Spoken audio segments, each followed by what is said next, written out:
Bismillah. Assalamualaikum warahmatullahi wabarakatuh. Innal hamdalillah nahmaduhu ta'ala wa nasta'inu bihi wa nastaghfiruh. Nashhadu an la ilaha illallah, nashhadu anna Muhammadan abduhu wa rasuluh.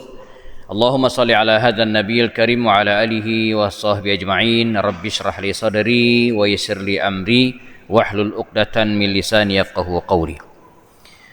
Hadirin dan jamaah salat maghrib jelang isya Masjid Al-Hidayah rahimakumullah, kita bersyukur kepada Allah Subhanahu wa taala. Malam hari ini kita dipertemukan kembali dalam keadaan sehat. Awal tahun ya, tadi lepas maghrib ya atau lepas asar barangkali membaca doa akhir tahun ya. Kemudian setelah maghrib tadi kita membaca doa awal tahun yang dipimpin oleh imam kita.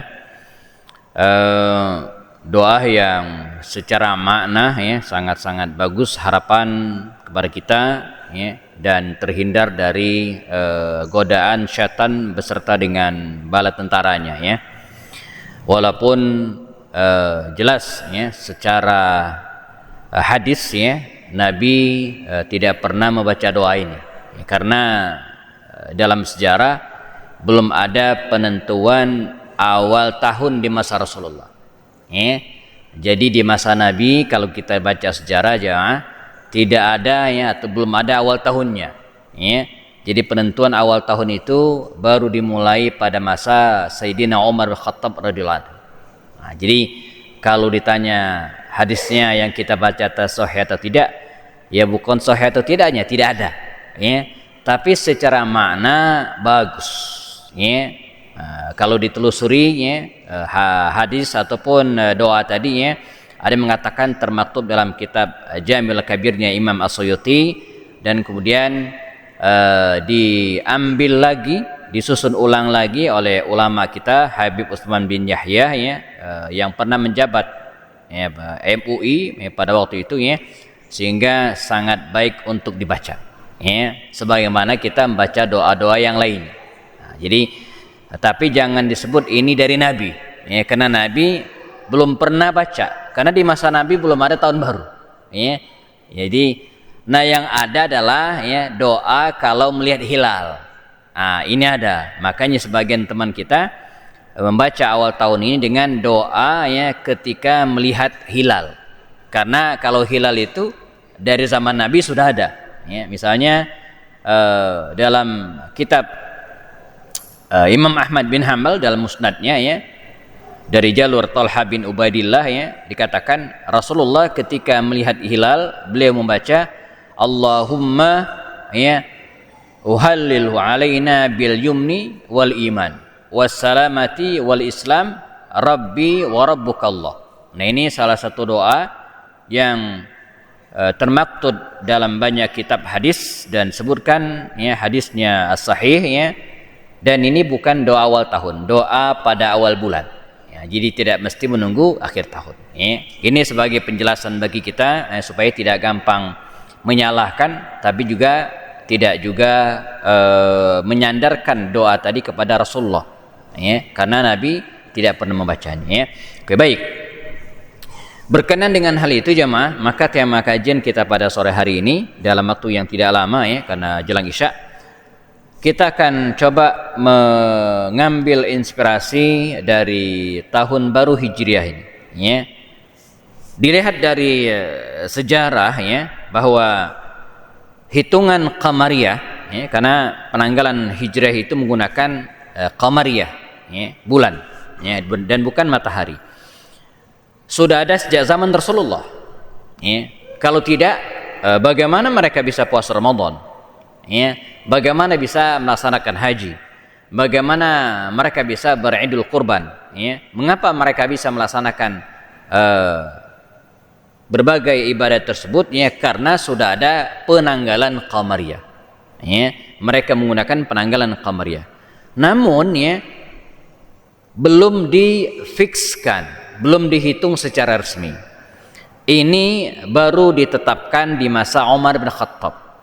Beberapa riwayat mengatakan diawali dari usulan Abu Musa al-Ash'ari yang waktu itu sempat menjabat sebagai gubernur Basrah, ya, ketika dia sering mendapatkan surat dari Umar bin Khattab radhiyallahu anhu. Umar ini relatif rajin ngirim surat pengumuman, informasi, ya, pemberitahuan kepada bawahannya, para gubernur yang tersebar di berbagai wilayah. Nah, kata Abu Musa al-Asy'ari, "Ya Umar, surat Anda ini, ya, numpuk di meja saya," begitu kira-kira. Ya. Nah, kadang nggak tahu yang mana duluan, yang mana belakangan, kan ditumpuk begitu saja. Ya.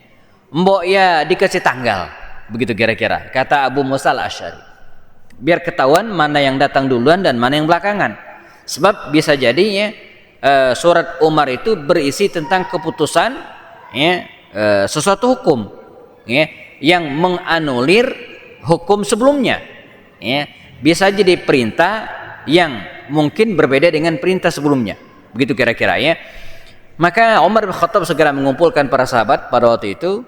Ada Utsman bin Affan, Ali bin Abi Thalib, Abdurrahman bin Auf dan yang lainnya, merencanakan untuk penetapan tanggalnya, bulannya dan tahunnya. Nah, maka para sahabat mengusulkan, ya, start penanggalan Islam itu dari mana? Apakah seperti Masehi saat lahirnya Isa, atau penanggalan orang-orang Persia saat wafatnya raja mereka, ya, atau seperti apa? Ya, ada yang mengusulkan dari lahirnya Rasulullah, ya, jadi Nabi lahir itu tahun 1. Ya. Ada yang mengusulkan enggak, ada yang peristiwa yang lebih besar lagi, yaitu apa? Dan suka dipakai juga oleh sebagian para sahabat waktu itu, ya, apa itu? Amul Bi'tsah, Amu al-Bi'tsah, tahun diutusnya Nabi. Ya, ini dipakai dalam hitung-hitungan. Misalnya kapan Ali bin Abi Thalib lahir, kapan Abu Bakar lahir, itu patokannya adalah al-Bi'tsah, tahun kenabian. Kapan Khadijah meninggal, tahun 10 kenabian. Ya, kapan Nabi hijrah, tahun ke-13 kenabian. Nah, ya. Namun akhirnya yang diterima adalah usul dari Ali bin Abi Thalib yang mengusulkan agar tahun dalam Islam, ya, dimulai hitungannya dari momentum hijrahnya Rasulullah dan kaum muslimin ke Madinah Al-Munawwarah. Karena itu penanggalan kita tidak disebut dengan Amul Maulid, Amul Bi'tsah, tidak, tetapi Amul Hijri atau Amul Hijrah, tahun hijrah. Jadi kalau hari ini tertulis 1446 Hijrah, itu artinya apa? Sudah berlalu 1446 Hijrah dari pindahnya Nabi dari Makkah ke Madinah, ya. Maka hitung-hitungan dalam sejarah menjadi penanggalan Hijriah. Misalnya, kapan terjadi perang Uhud? 3 Hijriah. Artinya apa? 3 tahun setelah hijrah. Kapan terjadinya Fathu Makkah? 8 Hijriah. 8 tahun setelah hijrah. Kapan terjadinya perang Tabuk? 9 Hijriah. Kapan Nabi wafat? 11 Hijriah. Kapan Umar meninggal? 23 Hijriah. Kapan Utsman wafat? 35 Hijriah. Kapan Ali meninggal? 40 Hijriah, dan seterusnya. Nah, sekarang 1446 Hijriah, ya. Nah, sekarang bulannya. Ya, bulannya mulai dari mana? Ya, di masa Nabi belum ada ketetapan, ya, bulan pertamanya itu apa, enggak ada. Jadi muter aja begitu, enggak ada tahunnya, enggak ada bulannya. Tapi diperhitungkan. Atas usul Utsman bin Affan, ya, kata Utsman bin Affan, seusul. Kalaulah Ali mengusulkan tahunnya adalah tahun Hijriah, nah bulannya kapan? Ketika orang-orang pulang dari haji, seperti sekarang, ya, tanah suci, Makkah, kemudian mereka pulang, usai melaksanakan ibadah haji, pulang ke rumahnya masing-masing. Ada yang di Indonesia, ada yang di India, ada khususnya pulang, ya. Nah, mereka pulang, begitu ketemu awal bulan, itulah bulan pertama. Seperti hari ini. Makanya diketok palu oleh Umar bin Khattab bahwa penanggalan dalam Islam dimulai dari peristiwa hijrahnya Rasulullah, dan bulannya dimulai dari bulan pertama setelah haji. Inilah bulan Muharram seperti yang kita lakukan hari ini. Nah, ini sekilas sejarah tentang penetapan penanggalan Hijriyah, janakumullah, ya, mengapa dikenal dengan Amul Hijri atau Amul Hijrah, ya. Nah, apa alasannya ya atau hikmahnya mengapa para sahabat atas usul Ali bin Abi Thalib menjadikan peristiwa hijrahnya Nabi itu sebagai awal penanggalan dalam Islam, ya, penetapan tahun dalam Islam, ya. Mengapa demikian? Sebab hijrah ini jemaah merupakan momentum yang sangat bersejarah bagi Rasulullah dan kaum muslimin. Terjadi peristiwa yang tidak biasa, ya. Jadi kondisi kaum muslimin berubah total setelah Rasulullah hijrah dari Makkah ke Madinah. Momentum hijrah merupakan ya, tonggak berdirinya peradaban dalam Islam. Ya. Ketika Rasulullah berada di Mekah, ya, belum banyak yang bisa beliau lakukan. Tapi ketika berada di Madinah, ya, betul-betul beliau mendirikan kekuasaan dan kemudian daulat Islamiyah di Madinah Al-Munawwarah. Dalam capaian-capaian dakwah Rasul juga demikian. 13 tahun Rasulullah berdakwah di Makkah jamaah, pengikutnya, follower Rasulullah, begitu kira-kiranya, itu sekitar 300 orang, sedikit sekali. 13 tahun berdakwah. Namun setelah hijrah terjadi lonjakan yang sangat dahsyat. Ya, sangat efektif dakwah Rasulullah, ya. Sehingga ketika terjadi perang Badar, jumlah kaum muslimin yang ikut perang itu hanya 313.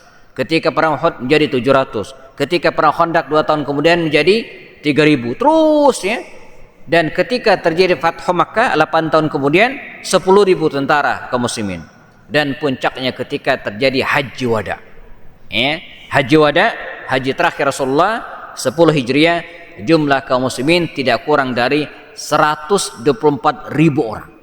Padahal baru 10 tahun berada di Madinah, sementara di Makkah 13 tahun hanya ya berkisar sekitar 300 orang saja. Ini menunjukkan bahwa momentum hijrah ini jemaah adalah momentum yang sangat besar.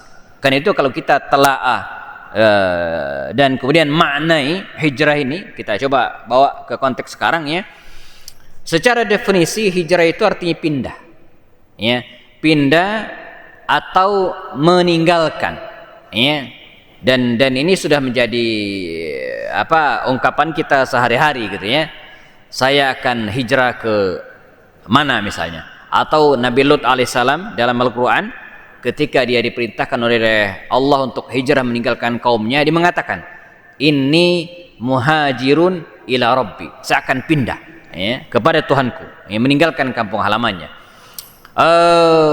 Hijrah juga berarti, ya, selain pindah tempat, meninggalkan, ya, meninggalkan kebiasaan lama dan memulai dengan aktivitas kebiasaan yang baru. Meninggalkan perkataan-perkataan yang buruk dan menggantinya dengan kalimat-kalimat thayyibah. Itu juga hijrah. Hijrah juga bisa berarti berubah.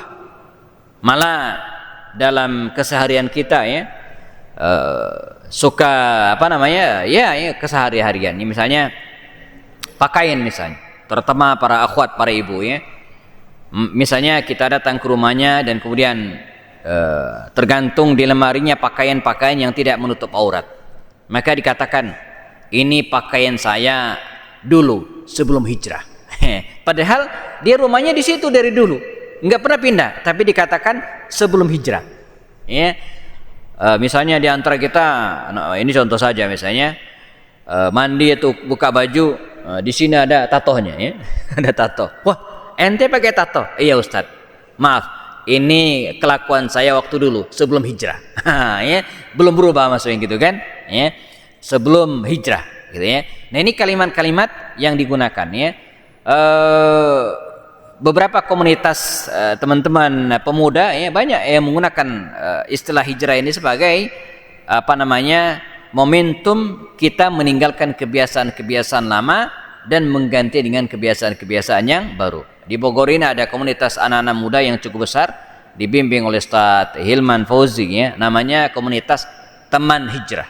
Nah, jadi berharap setelah ikut pengajian tersebut, ya, dia kemudian hijrah menjadi yang lebih baik. Jadi hijrah ini bisa berarti pindah tempat, meninggalkan, ataupun berubah. Hijrah ini jamaah secara maknawi, ya, merupakan tradisi para nabi.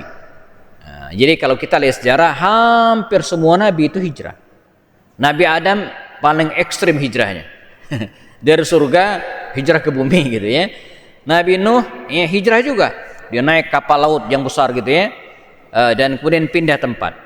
Nabi siapa lagi?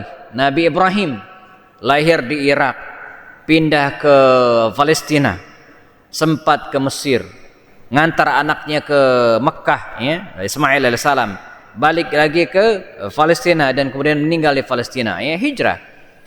Nabi siapa lagi? Nabi Musa. Nabi Musa itu hijrah, lahir di Mesir ya. Kemudian pergi dengan kaumnya Bani Israel meninggalkan Mesir ya, ke sebuah tempat yang dijanjikan, Al-Ardul Muqaddasah ya, negeri yang suci, yaitu Palestina ya. Dikejar oleh Firaun sehingga Firaun meninggal. Dia meninggalkan tempatnya, meninggalkan Mesir. Walaupun pada akhir hayatnya atau sampai akhir hayatnya Nabi Musa ini tak sempat masuk ke Palestina. Ya, mengapa? Karena Bani Israel yang dibawa itu adalah orang-orang yang pengecut. Ya, ketika Nabi Musa mengajak mereka masuk ke Palestina, kata mereka, masuklah engkau.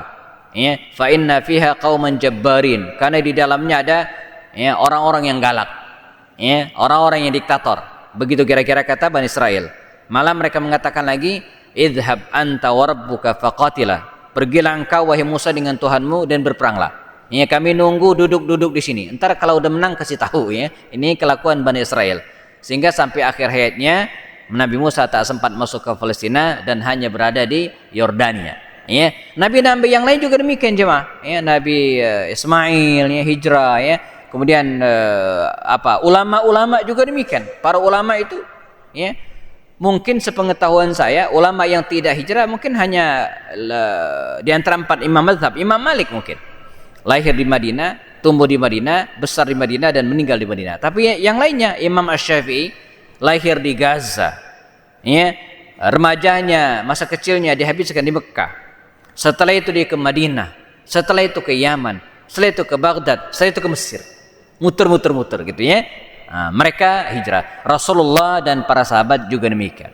Ya, bahkan lebih dari 70% sahabat Nabi itu jemaah, kalau kita lihat ending akhir hayat hidup mereka, dihabiskan di luar kota Makkah dan Madinah. Ya, Amr ibn As itu ada di Mesir. Khalid bin Walid ada di Hims, Suriah, Damaskus. Bilal bin Rabah ada di Daria, di daerah Damaskus.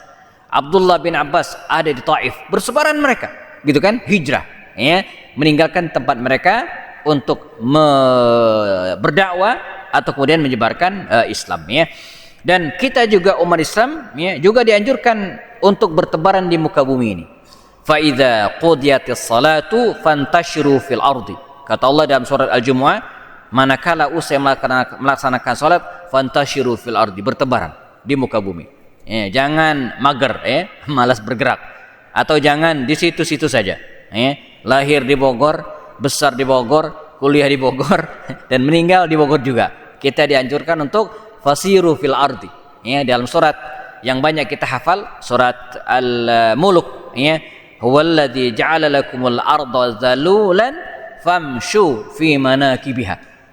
Kata Allah, dialah Allah yang telah menciptakan bumi ini zalulan, ditundukkan kepada kalian ya, untuk kita bumi ini. Famshu fi manakibiha ya, bertebaranlah, berjalanlah, merantaulah fi manakibiha, di banyak tempatnya. Jangan lupa wakulu mirzikihi, nikmati makan-makannya.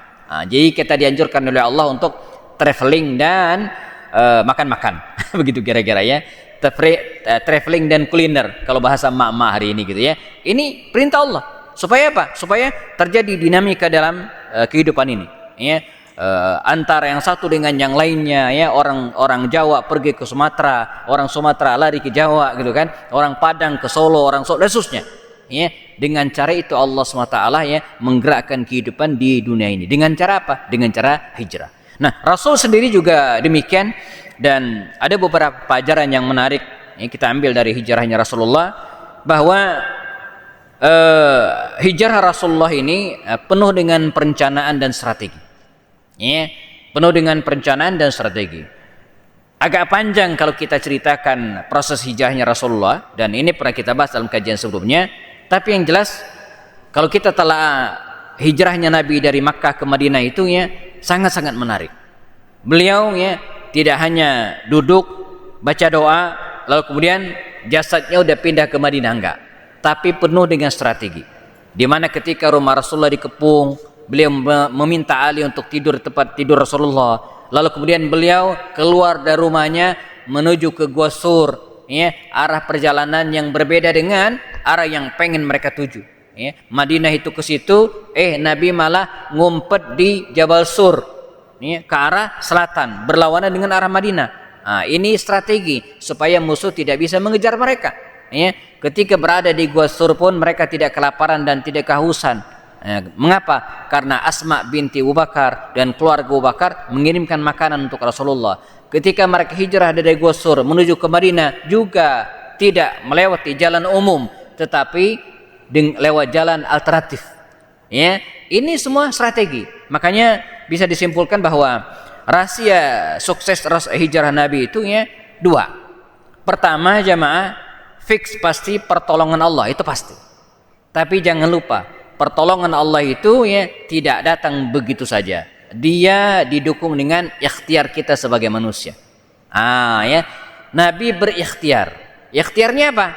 Meminta Ali tidur di tempat tidurnya untuk mengelabui kafir Quraisy supaya mereka mengira Nabi masih berada di rumah padahal Nabi udah keluar. Ini strategi. Ya, Nabi memilih Gua Sur, ya, dan bukan menuju ke Madinah langsung. Ini strategi. Tapi apakah strategi Rasulullah, ikhtiar Rasulullah murni menjadikan beliau berhasil? Tidak.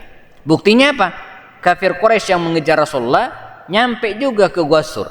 Bahkan di antara mereka kalau menundukkan kakinya pasti melihat Rasulullah.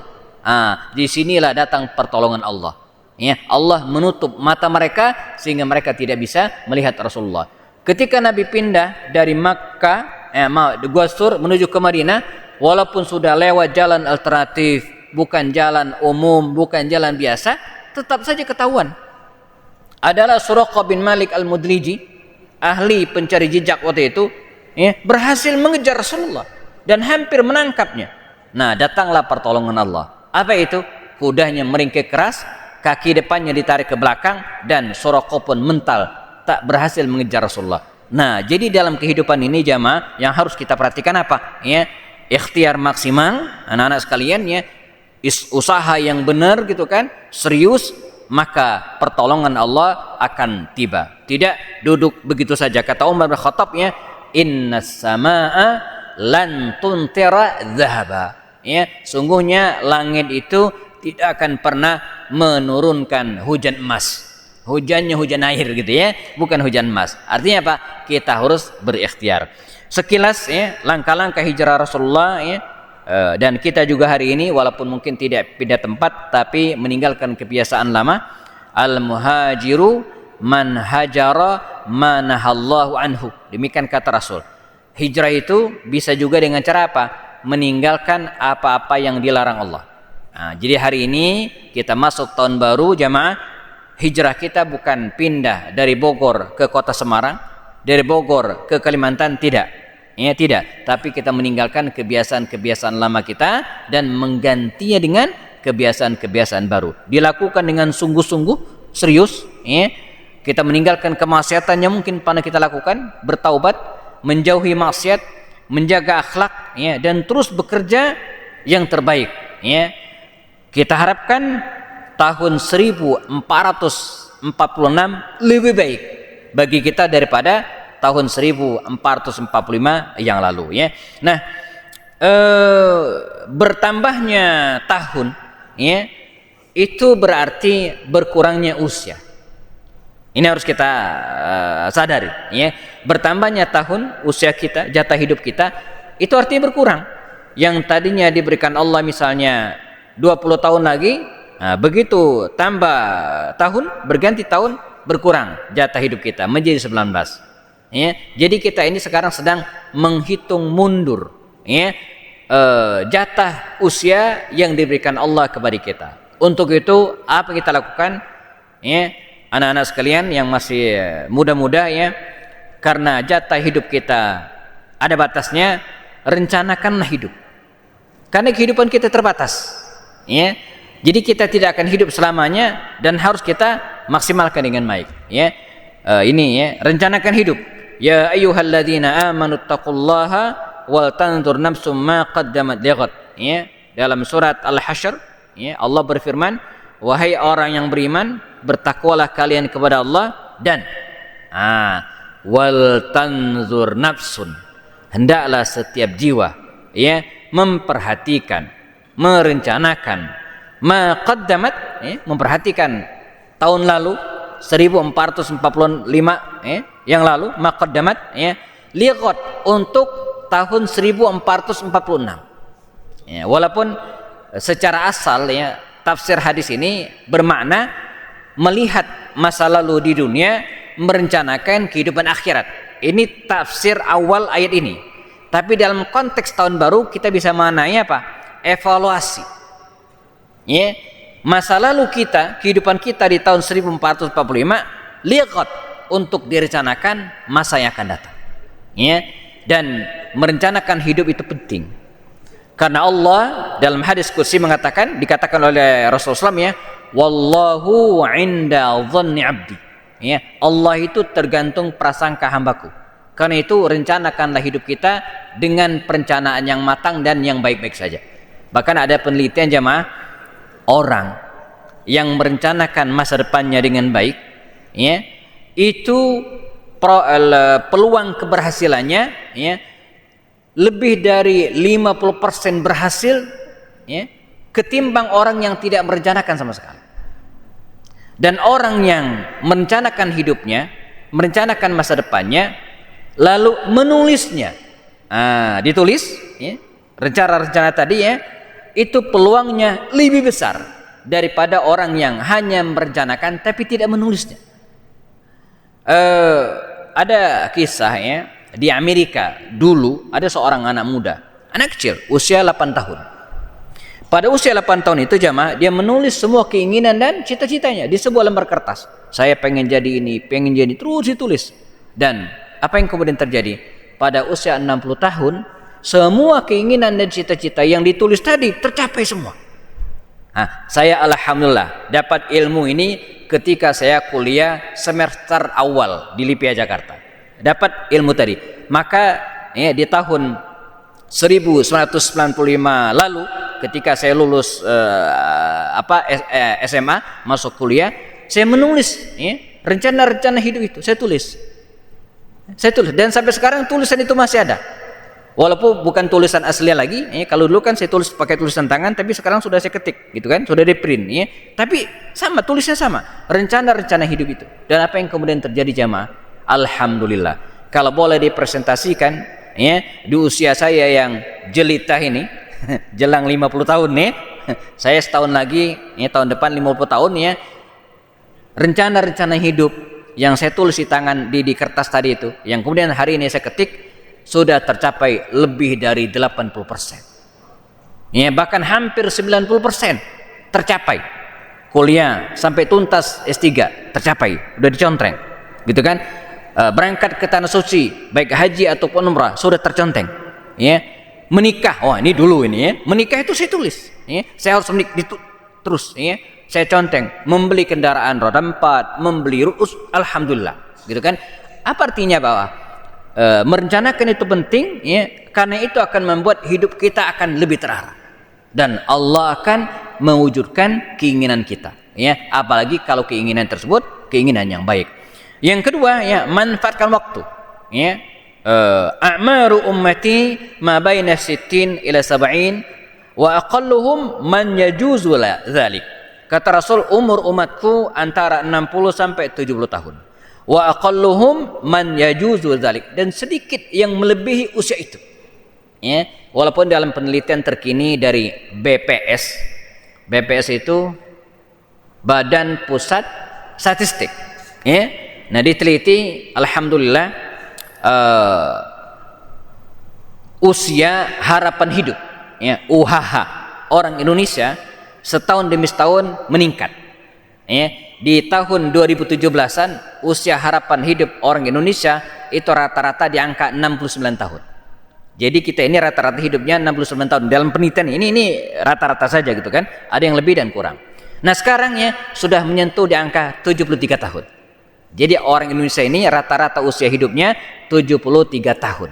Lebih dari 70 tapi dikit. Malah yang kurang dari itu banyak. Guru-guru kita, teman-teman kita, ustaz-ustaz kita, tetangga-tetangga kita, banyak yang sudah pamit duluan gitu ya, mendahului kita. Jadi umur kita terbatas dan karena itu manfaatkanlah. Iltanim khamsan qabla khamsin. Kata Rasul, jagalah, manfaatkanlah hal yang 5 sebelum datang hal yang 5. Syababaka qabla haramik.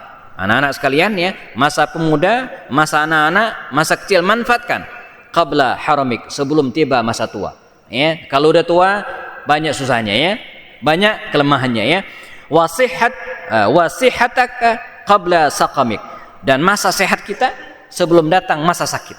Ya, kalau sehat ngapain aja enak, maka jagalah kesehatan kita. Ya, saya dari 3-4 tahun lalu di rumah saya standby timbangan, dan saya pastikan setiap bulan saya menimbang berat badan saya. Jangan sampai lebih keterlaluan, karena itu bisa mempengaruhi kesehatan kita ya. Dan saya upayakan setiap bulan ya, ini bulan ini saya akan melakukan episode dengan general check up ya, mengecek tubuh kita ya. Jangan asyik ngisi ceramah sana sini nggak taunya tahu-tahu tepar gitu ya. Nah, kita cek gula darahnya, kolesterolnya, jantungnya dan seterusnya gitu kan. Kita pastikan dalam keadaan baik-baik saja. Kalau ada masalah segera dibenerin ya. Kayak mobil kita nih, bawa mobil nih, tiba-tiba ada yang bunyi di belakang, tok tok tok tok tok. Nah, harus dicek itu Pak.